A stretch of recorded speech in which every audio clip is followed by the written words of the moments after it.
Back सुप्रभात news Chhattisgarh. आइए जानते हैं छत्तीसगढ़ की 25 फटाफट बड़ी खबरों को। साथ ही डेली अपडेट रहने के लिए चैनल को सब्सक्राइब करने के साथ वीडियो को लाइक जरूर करें। 20 नवंबर को छत्तीसगढ़ आएंगी राष्ट्रपति मुर्मू। वैदों और अखरा परंपरा के लिए शुरू होंगी योजनाएं।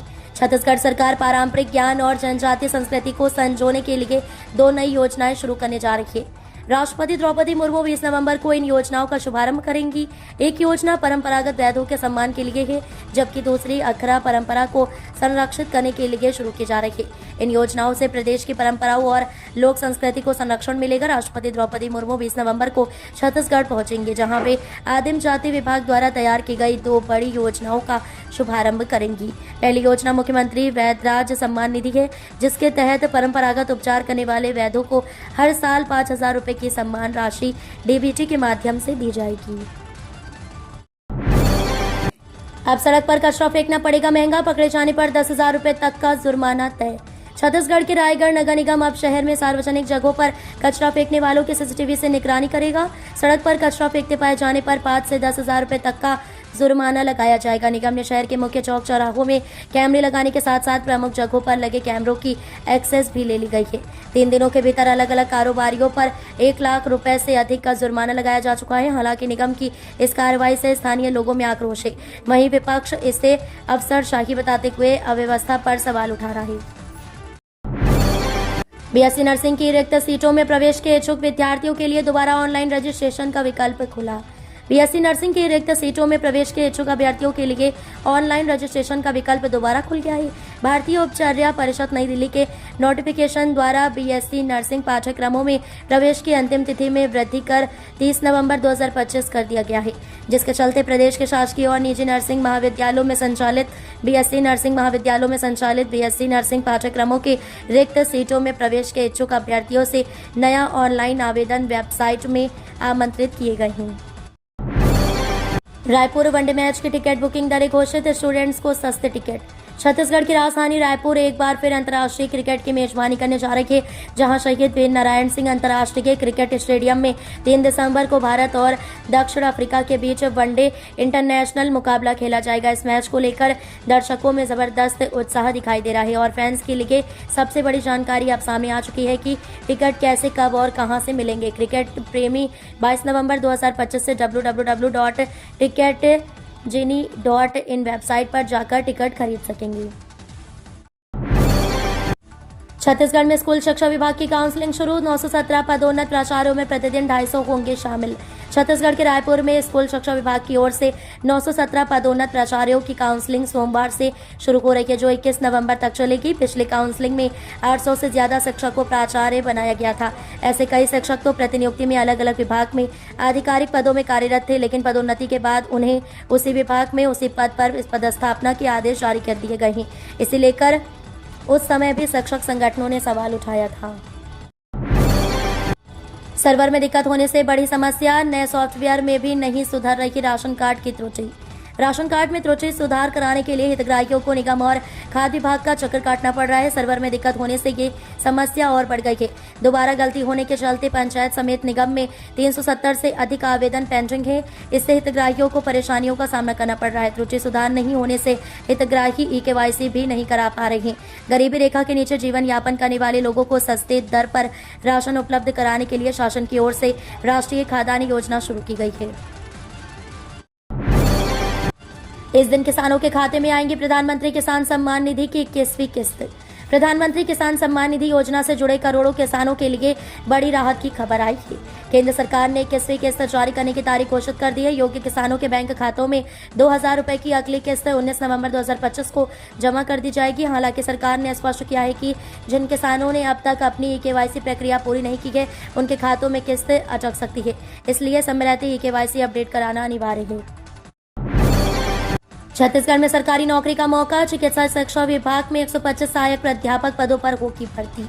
छत्तीसगढ़ सरकार ने प्रदेश की स्वास्थ्य व्यवस्था और मेडिकल शिक्षा को नई दिशा देने के लिए 125 सहायक प्राध्यापक पदों पर सीधी भर्ती का महत्वपूर्ण निर्णय लिया है। ये भर्ती आधुनिक मेडिकल मानकों को मजबूत करने और विशेषज्ञ शिक्षकों की कमी को दूर करने की दिशा में बड़ा कदम माना जा रहा है। राज्य के 10 शासकीय मेडिकल कॉलेजों के 35 विभागों में रिक्त पड़े 125 पदों को भरने के लिए छत्तीसगढ़ लोक सेवा आयोग ने विज्ञापन जारी कर दिया है। ऑनलाइन आवेदन 25 नवंबर से 24 दिसंबर 2025 तक आयोग की आधिकारिक लिंक पर किए जा सकेंगे।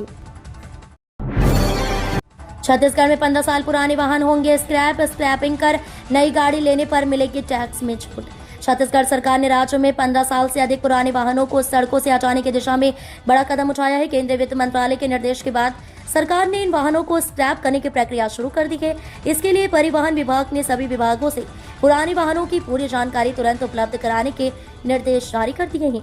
राजधानी रायपुर में लगभग 8,000 वाहन जल्द स्क्रैप किए जाएंगे। स्क्रैपिंग केंद्र से वाहन नष्ट कराने पर नई गाड़ी खरीदने पर 25% तक टैक्स छूट और 5% तक डिस्काउंट दिया जाएगा। इससे प्रदूषण कम करने और सड़क सुरक्षा को बढ़ाने में मदद मिलेगी।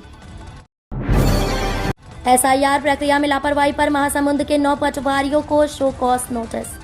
छत्तीसगढ़ में मतदाता सूची के विशेष गहन पुनरीक्षण कार्य का महत्वपूर्ण चरण जारी है। इस दौरान महासमुंद जिले में बड़ी लापरवाही सामने आने पर जिला निर्वाचन अधिकारी विनय लंघे ने सख्त प्रशासनिक कार्रवाई लेने के निर्देश दिए हैं। इसके तहत कुल 9 पटवारियों को शो कॉज नोटिस जारी किया गया है, जिन्हें बूथ लेवल अधिकारी पर्यवेक्षक के रूप में नियुक्त किया गया था। चुनाव आयोग द्वारा जारी दिशा निर्देशों के अनुसार SIR को आगामी लोकसभा, विधानसभा और स्थानीय निकाय चुनावों के लिए अत्यंत संवेदनशील और राष्ट्रीय महत्व का कार्य माना गया है। चुनावी अखंडता बनाए रखने के लिए इस प्रक्रिया में देरी, गलत एंट्री, गलत सत्यापन या शारीरिक सत्यापन में अनुपस्थिति को गंभीर लापरवाही माना जाता है। बिजली दरों में बढ़ोतरी पर कांग्रेस का अल्टीमेटम, 30 नवंबर तक घटाएं रेट, नहीं तो सीएम हाउस का करेंगे घेराव।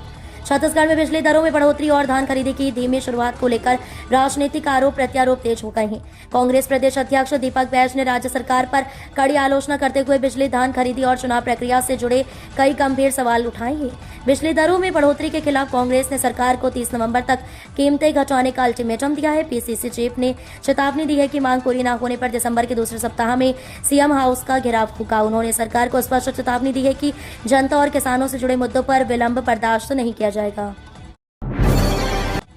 धान खरीदी के मुद्दे पर राजभवन मार्च करेंगे किसान। छत्तीसगढ़ में धान खरीदी के मुद्दे को लेकर किसान सड़क पर उतरने की तैयारी में हैं। छत्तीसगढ़ संयुक्त किसान मोर्चा ने ऐलान किया है कि 26 नवंबर को प्रदेश भर के किसान रायपुर में मोदी बाग से राजभवन तक मार्च करेंगे। ये मार्च न सिर्फ धान के समर्थन मूल्य बढ़ाने की मांग को लेकर होगा, बल्कि बिजली बिलों में बढ़ोतरी और किसानों पर बढ़ते आर्थिक बोझ के खिलाफ भी आवाज उठाई जाएगी। किसान संगठनों का कहना है कि छत्तीसगढ़ में धान का समर्थन मूल्य 3100 रुपये प्रति क्विंटल देने का वादा किया गया था। इसके अलावा केंद्र सरकार ने इस वर्ष MSP में 186 रुपए की वृद्धि की है। छत्तीसगढ़ के युवाओं को आनंद कुमार देंगे सफलता का मंत्र। प्रदेश के युवाओं के उज्जवल भविष्य और बेहतर करियर निर्माण की दिशा में राज्य शासन द्वारा लगातार प्रभावी पहल की जा रही है। देश के ख्याति प्राप्त मोटिवेशनल स्पीकर एवं कैरियर गुरु आनंद कुमार जिले के हजारों विद्यार्थियों और युवाओं से रूबरू होंगे। यह आयोजन प्रदेश के वित्त मंत्री एवं रायगढ़ विधायक गोपी चौधरी के विशेष पहल से आयोजित किया जा रहा है। विशाल कैरियर गाइडेंस सेशन 21 नवंबर को रायगढ़ के रामलीला मैदान में और 22 नवंबर को हुसौर के इंद्रप्रस्थ स्टेडियम में होने जा रहा है। आयोजन स्थल पर प्रवेश पूर्ण निःशुल्क है। 4000 बकायादारों के कमर्शियल कनेक्शन GPS से काटे जाएंगे। विद्युत वितरण कंपनी अब स्मार्ट तरीके से बकायादारों से वसूली करने का दबाव बनाएगी। अभी तक बिल का भुगतान नहीं करने वालों के घरों में जाकर खंभे से उनके विद्युत कनेक्शन विच्छेद किए जाते थे। स्मार्ट मीटर लग जाने के बाद सीधे बिजली ऑफिस से GPS सिस्टम का उपयोग कर बकायादारों के विद्युत कनेक्शन काटे जा सकेंगे। इसके लिए O&M सर्किल ने 4000 बकायादार कमर्शियल उपभोक्ताओं की सूची तैयार की है। उनके विद्युत कनेक्शन कभी भी काटे जा सकते हैं। बिलासपुर में विद्युत वितरण कंपनी की बकाया राशि में लगातार बढ़ोतरी हो रही है। आसमान की ऊंचाइयों में कैरियर बनाने का सपना अब हो रहा है साकार। युवाओं का आसमान में उड़ान भरने का सपना अब तेजी से साकार हो रहा है। मुख्यमंत्री विष्णुदेव साय के विशेष प्रयासों का परिणाम है कि जशपुर जिले के PM जवाहर नवोदय विद्यालय को 3rd CG NCC air squadron की स्वीकृति प्राप्त हुई है। इसी क्रम में यहां के NCC कैडेट्स अब जगदलपुर में अगले चरण का उन्नत प्रशिक्षण प्राप्त कर रहे हैं। विद्यालय के 5 कैडेट्स आकाश बंजारे, आर्यन निकुंज, अथर्व भगत, अंश कुमार भगत और उत्कर्ष यहां पर प्रशिक्षण प्राप्त कर रहे हैं। इनके कोच कमलेश विश्वकर्मा हैं। बिलासपुर ट्रेन हादसे में रेलवे का एक्शन, सीनियर डीओपी को पद से हटाया। बिलासपुर में गतौरा लाल खदान सेक्शन में 4 नवंबर को हुए रेल हादसे में 13 लोगों की मौत के बाद अब रेलवे प्रशासन सख्त मोड में आ गया है। हादसे को लेकर बड़ी प्रशासनिक कार्रवाई की गई है। प्रारंभिक जांच में लापरवाही सामने आने पर रेलवे ने सीनियर डीओपी वरिष्ठ विद्युत अभियंता मसूद आलम को पद से हटाकर लंबी छुट्टी पर भेज दिया है। ये कार्रवाई साइको पास न होने वाले लोको पायलट को मेमू ट्रेन में ड्यूटी देने की लापरवाही पर की गई है। उनकी जगह वरिष्ठ विद्युत अभियंता विवेक कुमार को यह जिम्मेदारी सौंपी गई है। बिलासपुर में मेमू ट्रेन और खड़ी मालगाड़ी के चक्कर के मामले में रेलवे ने वरिष्ठ विद्युत अभियंता मसूद आलम को उनके पद से हटाने का फैसला लिया है। धान खरीदी में लापरवाही पर सरकार सख्त, 50 प्रबंधकों पर एफआईआर की प्रक्रिया शुरू। राज्य सरकार ने खरीफ विपणन वर्ष 2025-26 के लिए धान खरीदी कार्य को अत्यावश्यक सेवा घोषित करते हुए 15 नवंबर 2025 से 31 जनवरी 2026 तक किसी भी कर्मचारी द्वारा कार्य से इनकार करने पर रोक लगा दी है। छत्तीसगढ़ अत्यावश्यक सेवा संधारण एवं विच्छिन्नता निवारण अधिनियम 1979 की धारा 4 एवं 4 के तहत जारी आदेश तत्काल प्रभाव से लागू हैं। जिला प्रशासन खैरागढ़ ने जानकारी दी कि जिले के धान उपार्जन केंद्रों में पदस्थ 50 समिति प्रबंधक 15 नवंबर को ड्यूटी पर उपस्थित नहीं हुए।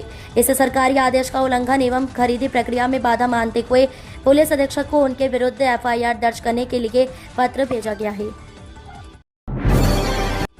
आबकारी विभाग की बड़ी कार्रवाई, अपार्टमेंट से लाखों की अवैध शराब का जखीरा बरामद। राजनांदगांव शहर के नीलगिरी पार्क के पास स्थित एक अपार्टमेंट के मकान से आबकारी विभाग ने लाखों की अवैध महंगी शराब बरामद किया है। पकड़े गए आरोपी के पास से महाराष्ट्र निर्मित कई अलग अलग ब्रांड की महंगी शराब बियर के कैन बड़ी मात्रा में जब्त हुआ है। आबकारी विभाग को मुखबिर से सूचना मिली कि शहर के मध्य गुरुकृपा अपार्टमेंट के एक मकान में बड़ी मात्रा महाराष्ट्र निर्मित अवैध शराब रखी गई है। सूचना के बाद आबकारी विभाग ने उक्त मकान में छापेमारी की, जिसमें आबकारी विभाग को लगभग 4 लाख कीमत की महंगी शराब बरामद करने में सफलता मिली। नवंबर में ही पड़ रही जनवरी जैसी सर्दी, टूटा सालों का रिकॉर्ड। प्रदेश में इस बार समय से पहले की कड़ाके की ठंड ने दस्तक दे दी है। उत्तरी हवाओं के असर से शीतलहर चल रही, जिससे तापमान तेजी से गिरा है। सरगुजा संभाग में कड़ाके की ठंड शुरू हो गई है। मौसम विभाग की ओर से अगले 3 दिनों में शीतलहर की चेतावनी जारी की गई है, जिससे तापमान में और अधिक गिरावट दर्ज की जाएगी। राजधानी में नवंबर की ठंड इस बार रिकॉर्ड तोड़ रही है। सतनामी समाज पर अभद्र टिप्पणी मामले में कथावाचक आशुतोष चैतन्य महाराज को मिली जमानत। कथावाचक आशुतोष चैतन्य महाराज को सतनामी समाज पर कथित अभद्र टिप्पणी के मामले में SC/ST कोर्ट ने सशर्त जमानत दे दी है। अदालत ने उन्हें 25,000 रुपये का व्यक्तिगत बांड और 25,000 रुपये का जमानत बांड भरने के साथ साथ किसी भी साक्षी को प्रभावित न करने और भविष्य में प्रवचन में समाज की भावनाओं का ध्यान रखने की शर्त दी है। बिलासपुर में तखतपुर में हुए प्रवचन के दौरान कथावाचक आशुतोष चैतन्य महाराज के खिलाफ सतनामी समाज को लेकर कथित अभद्र टिप्पणी करने के मामले में उन्हें SC/ST कोर्ट से सशर्त जमानत मिल गई है।